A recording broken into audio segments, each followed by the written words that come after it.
university. It's just their minds have been spent. A very important, and as books go, rather inexpensive book on the history of astronomy from Thales to Kepler. This book, I think, is still in paperback. I'll put them here for you to look at later. Did I not bring you Claret's? I've got one. Yeah, okay. And when we get to the issue of geology in 2 or 3 weeks, this is a very fine study. Gillespie, this is a doctoral thesis. And I don't know that this book is in print, but it is a doctoral thesis in the history of science. And I want to show you some tools. I have thousands, hundreds and hundreds of them, not thousands and thousands. And the first man that I studied history of science with was Dr. Rupert Hall, and this was the first book that he wrote, Scientific Revolution. In fact, I was in the class where the galleys of this book were being read, and that isn't essential for you to look at the book. But he and his wife, Marie Boaz, some of you that have done maybe further more work than we're doing in this area, her father was Dr. Boaz of the History of Ideas at Johns Hopkins, and she kept professionally. She's not like feminists today. You don't want to keep their own name. That isn't why she just did that professionally. She was Miss Hall at home and at the university, but when she read papers and things, she was Marie Boaz. So here's the book. I wish I could have the callousness just to demand that you buy and read this book, but this is The Warfare of Science and Theology. Now that is the book I mentioned. That this book is not a response to, partly, but this is a kind of recognition of the significance of this book. As far as I know, it's a milestone. I do not check on books that I own to see if they're still in print, but this book spelled the end of the controversy with science and theology in the English-speaking world. Now, it did sociologically. Academically, it did not. So all the perimeters of the advancements of science in the 19th, early 20th century, from astronomy, physics, paleontology, anthropology, geology, all the perimeters of science, spell the doom of fundamental presuppositions from Christianity. So you ought to be aware of this book. Now, it ought to be in paperback. And this book, the issues are far more important than a 3-hour shotgun class. It cannot be overestimated, the significance of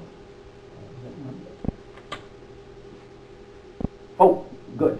You have copies. We'll put them in the library. You got the bibliography. Which group did this? We've got a group. We're coming in herds of one, and that's fine. And they're staying away in droves. So, did you put a copy in the library rather than you run it off? You take this back and put a copy. That's what I'll do instead of you running. You could run off, period, or you could run off a copy and put on reserve in the library. Now, the librarians will be in there reading it. So you go in there, the first thing you'll see, they're not talking to each other, they're busy doing their work, and they're sitting there reading these bibliographies. That'll be the first thing you'll see in the library, besides the dirty, ugly carpet and non-working personnel. Like that. Several of them get migraines when they even see books, let alone handle them. Just that touch, zip that goes right to, tightens up to right here. Want to read a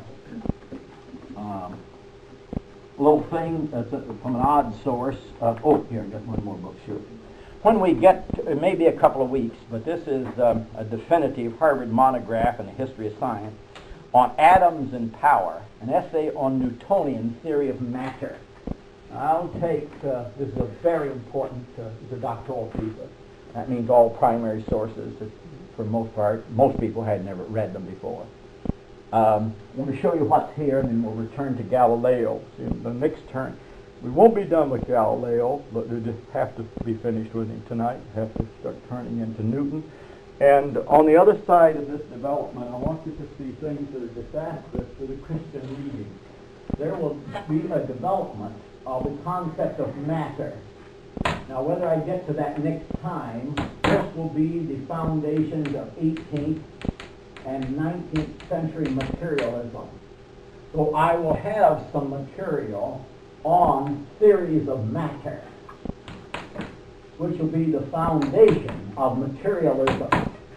Then with thermodynamics in this period, this is where we get English deism and French atheism. And England is still controlling. French science is on the way down, and Germany, it's like Bob Hope quipped one time that we're doing better than the Russians were because our German scientists are smarter than their German scientists. And it just happened that we did get better ones than they got. So that's how come we stay afloat. Okay. So I want you to think of consequences for Christianity and not just information about the history of science, but I want to give you just a little bit. And by the time this develops, see, naturalism or complete, one of the categories, one of the 8 themes that I'll talk about here is reductionism. And the build-up in the sciences that everything is nothing but things. See, whether it's a rose or whether it's a symphony, whether it's a human being, you're getting a philosophy of science, not detailed evidence that something is the case. Well, let me just read you these little quips, and it's so important that we see that it's all the way down to early schooling. That's why I'm reading this. And when I read it, maybe you've already read it, but I want you to call attention to the churches, because it has something to do with the kind of students that come from high schools, that come to freshman undergraduate school, and then if we don't transcend that, we stay freshmen when we go through seminary. And it's widely done, so it's not only possible, it is an actual state of affairs. Now, an overwhelming majority of high school students believe a pregnant teenagers who want an abortion should have the final say rather than the girl's parents, according to a survey done by the Girl Scouts. PTA, Chamber of Commerce, Farm Bureau, Boy Scouts, and Girl Scouts, when they're gone, that's the end of it. This information is from a National Girl Scout survey of morality at grade school and early high school. The survey released last Wednesday, also found that 65% of high school students would cheat on an important exam. 37% of juniors and senior high school students said they would have sex with someone they loved. 70% of the students interviewed thought the decision about whether to have an abortion was the girl's to make, while 13% said her parents should decide. Were you here when I said these are just early high school? Only 12% said they would advise an abortion, and 57% said the girl should have the baby. Black and Hispanic children were significantly more likely to recommend keeping the baby. Now the survey, and this is a significant survey number when you're doing statistics, 5,012. That is a high enough number to deduce certain behavioral characteristics. The survey of 5,000 students questioned students from 233 public, private, and parochial schools from September 14th to October 30th of 1989 on their beliefs and moral values. High school students.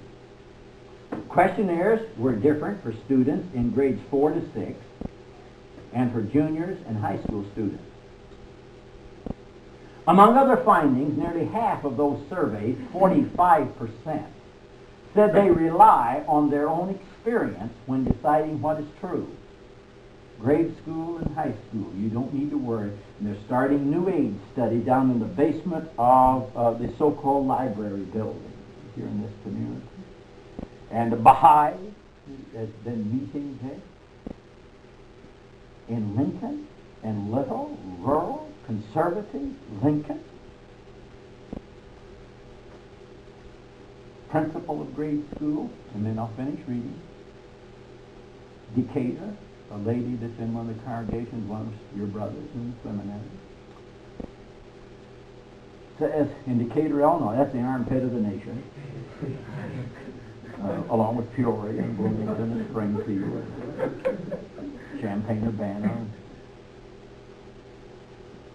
Peoria especially. She says every week, I'm sorry, every month, she takes at least 12 grade school girls to the doctor to see if they're pregnant.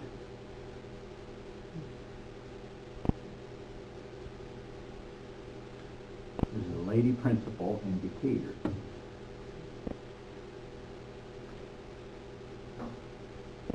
Now, did you worry about what freshmen, they don't know much out of the churches and camps and things? Well, I'm not done. 45% said they rely on their own experience. Well, we learn by experience. How many times have people heard that nonsense when deciding what is true, compared to just 3% who believe in science is the most believable authority? Grade school, high school, 5,000, broad category, 3% believe that science is more important than their own experience. Now, if that is even close to represent the people you and I talk to, we're already in trouble. We're not going to be in trouble. We are in trouble. Now, among other major concerns, respondents most often, 24%, listed pressure to do well in school or sports, particularly sports, followed by what to do with their lives, 17%, drug use, 13%, lack of close friends, 8%, and teenage pregnancy, 6%. There's a Girl Scout. Some of you weren't here. There's a girl paid by the National Girl Scout Organization looking for teenage beliefs and behavioral criteria. And you say you're having it tough trying to preach or teach? You bet your boots. See, it's too late for most. Let's turn to Galileo. Is this rascal on for whoever's supposed to turn this on? No, we need to turn this down. Well, I can't guarantee to turn them on, but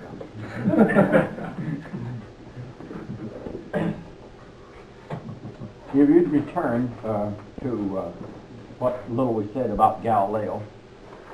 Galileo posited two hypotheses.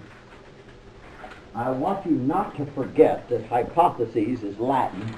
Theory is from Greek verb form, see. And theory and hypothesis are not different. And the issue is whether we approach data objectively, or data we seek to order data, make sense of data by formulating a theory or hypothesis. Now, positivism would deny the ontological status of theoretical categories in science. But the history of science would suggest that there's been no advancements without hypothesis formation in understanding the data. But we're not there yet to positivism. Just a brief word about this, so you see hopefully some connection with things. The Greek model, set of laws, heaven's function, set of laws, the earth's function. Not the only one, but primarily Aristotelian physics and Aristotelian astronomy. Ptolemaic astronomy, down here if you wanted to work on epicyclical explanation for certain things. I have a little first grade little chart here. Now the paradigm shift, to ask whether this is incremental to here, Christianity utilizes Greek concepts to articulate itself. This is the first in modern times after the 2nd, 3rd century of cross-cultural communication. Cross-cultural communication is not a new thing. It doesn't come before School of World Missions. It just comes from anybody crossing cultures and languages. And whoever doesn't do that won't have to deal with it. Now, medieval crisis, this is a medieval crisis over the classical paradigm versus observational data. We're getting observational data that did not fit. You know that simple little thing about the paradigm and the crisis, the anomalies, that simple little chart, but that's what's happening in the medieval. And the tyranny of the circle, I mentioned that, and the elliptical shaped orbits. That's what will happen. Now, see this date. I just give you minimal dates. I have all the dates in these tools, but to keep dates in mind is hard. Unless you're interested. 1609, one of Kepler, German mathematician, analyzed detailed observations of the positions of the planet. That's very important. We'll get to that on another time. Descartes' physics and Descartes' method attempted to account for motion by what he termed virtue, and that was the law that the heavens were virtuous. You know, that was standard Aristotelian kind of talk. And vortices, where motion, that all matter moved in a vortices. You know, water going down the sink. But that didn't advance. We talked a little bit about him last time in epistemology class, but he never advanced science. See, because it never explained anything. Now, the Newtonian unification, here's where we're coming. This worldview precluded any unified view of the world. We're not done. We're done with that, but we're not done with these things. I just want to show you movement and come to Galileo step at a time. Newtonian unification. Now, both Copernicus and his Claudius Ptolemy, classical Greek astronomer, and I was going to give you the charts, but I don't know what you would do with the charts. Both of them, he was formulating an effort to explain something by using epicyclical movement based in Euclidean geometry. But Kepler's observational charts precluded that the planets move in a circle. So that left need for explanation. The data is there, but that doesn't explain it. It merely explains factually that it cannot move, constant motion, and move in a circle. See, because it showed up at different times, see, on the chart. But in the movement, in its total movement, it's consistent. But sometimes it moves faster than it does other times, and try to see where that comes from. So that's not enough, but that's all of that for now. And this is a brilliant remark of Einstein. It comes at a time where New Age is using contemporary Planckian and Heisenbergian and indeterminate equations about the chaos of the universe. And chaos model is the standard model. And that's why New Age is using contemporary biology and physics to affirm New Age phenomena. Now, Einstein said this: the most incomprehensible thing about the universe is its comprehensibility. Now, if you think about the size, now this is absolutely staggering, the size of the universe, and that it is comprehensible.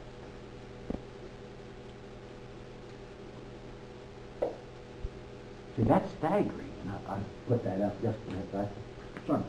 Now, Newtonian paradigm is not merely an incremental, additive development from this model. Nor was the Newtonian model a simple incremental development beyond 17th and 18th century, 17th century astronomy and physics. The paradigm, see, you'll hear that in Cohen's book, of paradigm. What's that? It is a radical break with the received view. The received view was, at any given time, the classical explanatory model. whatever that is, at any given time. And then all who are taught within that paradigm are taught the same information items, taught the same problems, taught to solve the same problem the same way. It's like having math books or something, have the answers in the back. Well, that's a whole lot easier than when someone's solving them for the first time and say, well, this is not discovery, this is mere repetition. See, it's a different thing for us solving equations than someone creating the math. See, that's an entirely different thing. Now, dates, just a few. Keep that date. This is a general date. I don't mean that date that he did all the charts, because he had years of observational charts of the planet. Kepler. And 1666, plague broke out. Cambridge was closed. Now, we're not done with this, but I want to show you that when we come. Plague, Cambridge was closed, and Newton went to the family estate. And it was in the family estate that it's not as ridiculous as it might sound, that what dawned, and here's a paradigmatic revolution. Now, no one is saying that apples had never fallen from trees before. Practically all the time they did. But they had never had a mind like Newton's that put together an explanatory system of how that object fell and why objects, disconnected objects in the planet, why they don't fall. Okay? No matter about size. Well, the starting point of Newtonian revolution was sometime in this 18-month period that the plague closed down the community systems, Cambridge, London, and it's the plague. 18 months of the family estate. Now here, by 1687, and if we were studying at a real school, we'd have to read the primary between 1666 and 1687. Now in his notebooks, I may bring some of the notebooks, but he makes notes as he thinks, about things, and those are very important. You don't just look at a final product, you look at and see if you have any information about that man developing that information. And his notebooks is where you need to look if we do that.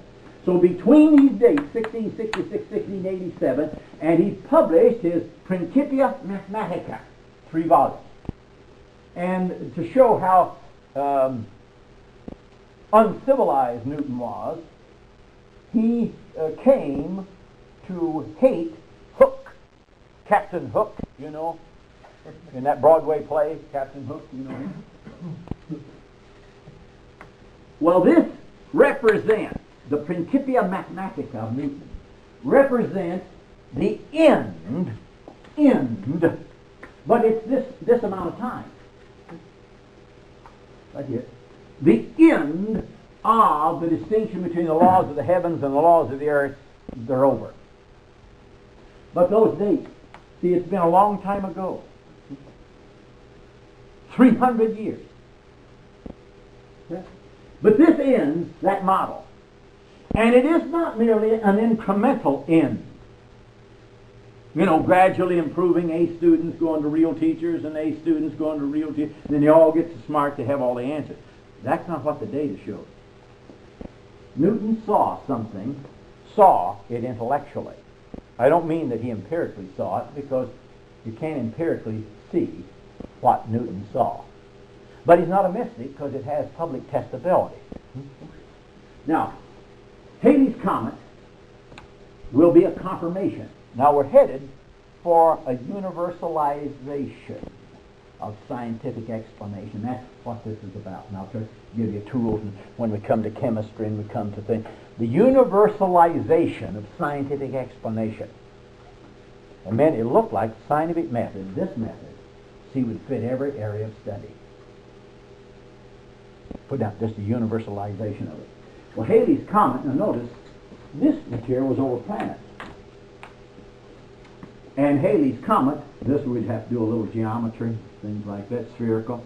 He visited Newton here in 1684, and the onslaught of that is that Halley was extending Newtonian explanation to comets. Now it looks like everything that men had been studying fit the same laws. Because comets also, in fact, Halley was able to predict the return of the comet because the orbit of the comet was also elliptical. Now, universality, explanatory power, you got that? That's our sole message. See, the sole point. Everything should have at least one point. Now, Halley's comet extended from the planets to here, the explanatory power of Newtonian physics and astronomy. The theory of science presented in the Principia Mathematica. Comets also act according to the law of gravity, universal law of gravity. So they're extending it to more and more things being studied, and more things fit the same pattern. Okay? We're not done with that, but the law of gravity obtains for planets and for comets. Now here's the essence. This is Newton's material. It shows that any object bound to the sun would trace out an elliptical orbit in the sky. That's what Newton said. Any object in the orbit around the Earth's sun, and there are millions of suns. See, we just have one, but there are millions of suns. Millions of nuclear explosions. Not atomic, atoms don't explode, nuclei explode. See, chemist deals with atoms. Now, that's the essence. See, we're getting a mathematical statement of how matter acts. No one ever raised the question for psychology or the soul of man or religion or God. Not yet. You sure it's coming? Okay. Right here. Now, proofs in the Mathematica were after Euclidean elements of geometry. Well, what are the Euclidean elements after geometry? Well, the postulates. The postulates are what? See, his theory of explanation was after this. What are these? These are axioms. What? Now, what's this? What are these? What do we have here? Where did it go? Hurry up and show up here. See, hypothesis or theory. See, this is a definitional matter. What is the first axiom in Euclidean geometry? Of 5. The fifth one is of a parallel line. Is that the first one? See, because it's a deductive system. Deduction from absolutely certain foundations. Point. Point and plane extended. See? Now here, you deduce all of these. But if that's not true, these aren't true. But the fifth one isn't true. We know that. See, but that's not over the deductive capabilities. That's over the nature of space. Okay? In an Einstein model? Is that true in an Einstein model? No. See? No. But he's using this model. That's what I'm talking about. The model of deduction. Well, that's where hypothesis is unavailable. He's not merely just objectively dealing with data. He is interpreting data and deducing. See, all knowledge claims about reality are deductions. There's no such thing as an inductive knowledge claim. There's no such thing. Now, Mill, his logic, and Hegel's logic, and these two logics, Mill's logic, and Hegel's logic, but his logic, he thought he was going to have to formulate a theory of logic that fit the scientific method. The scientific method was induction. Well, induction is over observation. You see, the simple thing, we can't deduce the world. You know? We can't just sit around thinking about the world and deduce it. It has to be studied. Now, these things we'll return to. Watch this, and I'll not bother with these matters, but he applied them to cannon, in fact, to ballistics, first of all, and then your orbit. See? Now here's if you know anything about the mathematics of this, see, the problem of any mass circling, see, around here, any mass ought to go off. See, if you throw an object, only as long as external power is with that object, the object will travel, but then it'll begin to, as soon as it spends its power. Well, why, the essence of all this is, why don't the planets just zing off in space? They don't. Well, they probably operate within crystalline spheres. This is classical Greek. See, they are held together in spheres. Well, no one saw any spheres. But spheres was a theoretical concept to account for how you keep them ordered. And ether. Some of you will look at ether. And that's a myth also. And we're on the way to space. And why do we have empty space? If there's an infinite amount of matter, then space should be full. Space isn't full. Therefore, there's not an infinite amount of matter. So space, that's far removed from preaching and teaching in Sunday school classes, decorating bicycles and things. I put a little study paper with 3 or 4 pages of bibliography on time. I'll try to get one on space in the library for you, just to start to keep you off the street till I can get there to you. But see, what the essence of this was, ordinarily human experience would say an object ought to continue in its trajectory, but it doesn't. What's the force that turns it? See, it isn't hung on anything. They don't know that at that time, but it isn't hung on anything. Have you ever tried to throw a thing and it just keeps going? Well, now the Earth circles the sun in a year. Jupiter takes approximately 12 years, and Newton knew this, and Newton deduced the way in which the forces of gravity decreased as one moves from the object exerting the force. Now that sounds so abstract and so heavy when your brains have been spent in real classes earlier in the day. But once we lose sight of this explanatory power, we're also going to lose the Christian worldview by not being able to critique that. This is the weakness of Schaeffer and all evangelical efforts, in my estimation, of dealing with science. They've never dealt with science. Have to face up to the power of science and its explanatory power. All right. Now, force Earth exerts on an apple. This is not a dumb experiment. This is a therefore in symbolic logic. He therefore deduced the force of the Earth exerts on the moon. Newton then posed the question. Now, out of this he deduced, in the Principia he goes through all that, the question, how or will the moon fall under the influence of this force in a given length of time? See, this is the moon. It falls, and if you can predict it, then you have an explanation. See, one of the marks of scientific explanations versus soothsaying is its predictive capability and publicly available scrutiny.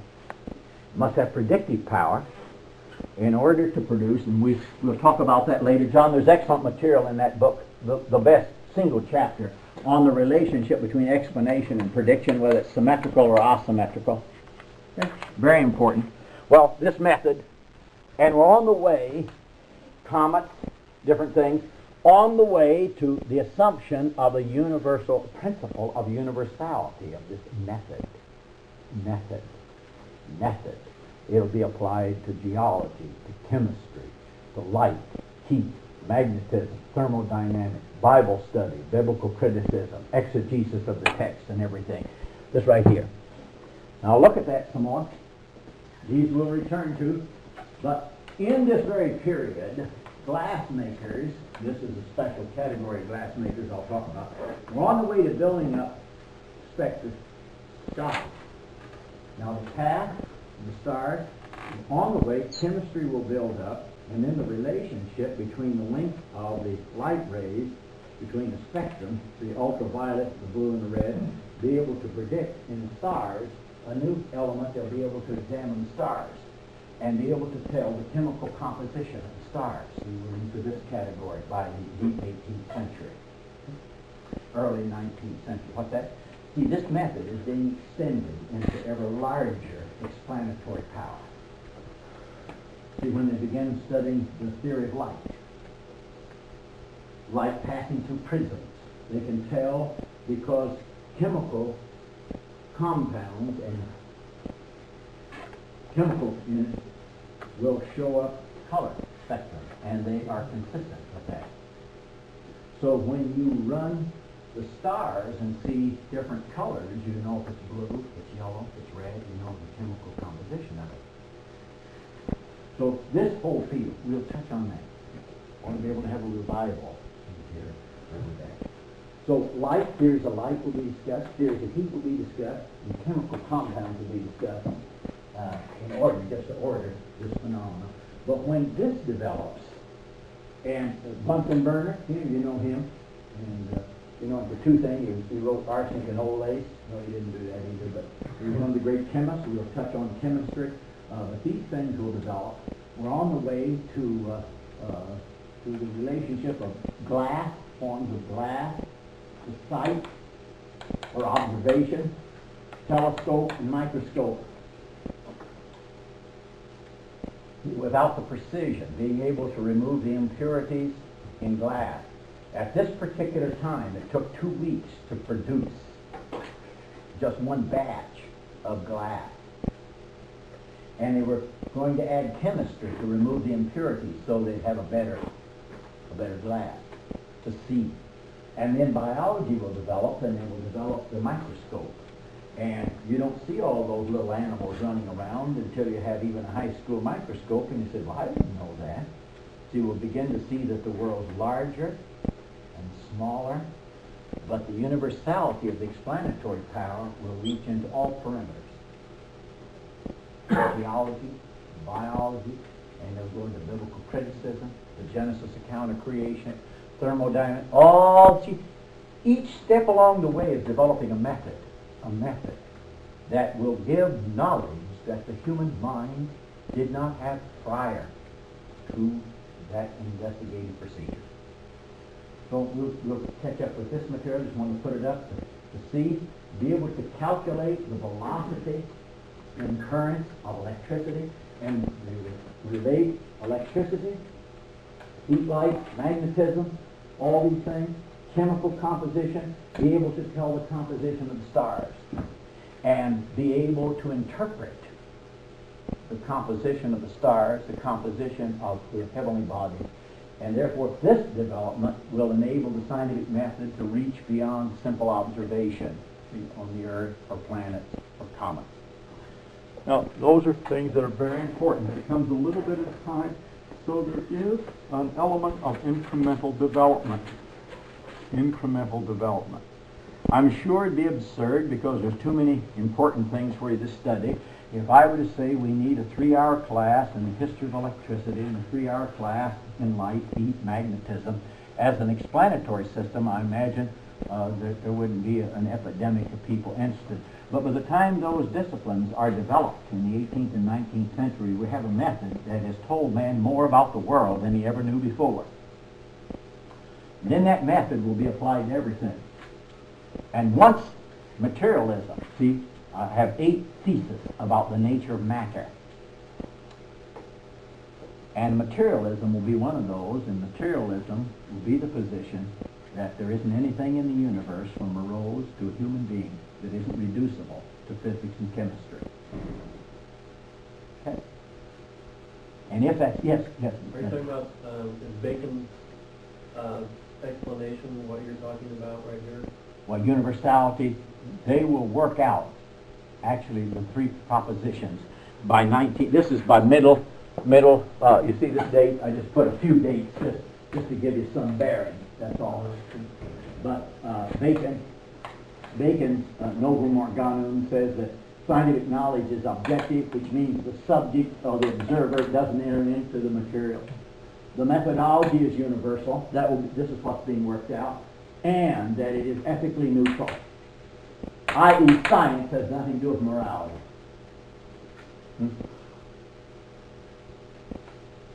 Morality is one thing. See, morality, after Kant, do you hear that coming? Kant reduces religion, and it's all about science. Kant is the first man to reduce religion to ethics. And ethics will be grounded in will. Ethics will be removed from reason. Ethics is the essence of religion, classical liberalism. And the little chart that I gave you, didn't have the chart? Classical liberalism will assume that the scientific method ends once and for all anything like classical Christianity. Once and for all. So one can't both know the scientific enterprise and still believe the Bible and believe all the things that we're committed to. If that's true, then there's really no point being here. if that's true. But this will be the ultimate outcome. And see, Kant dies 1804. So you just set that. Campbell, you can read the restoration documents that absolutely have no impact at all. These are the things that impact. See, maybe your aunt wrote you a letter that impacts you, but that's not a world impact.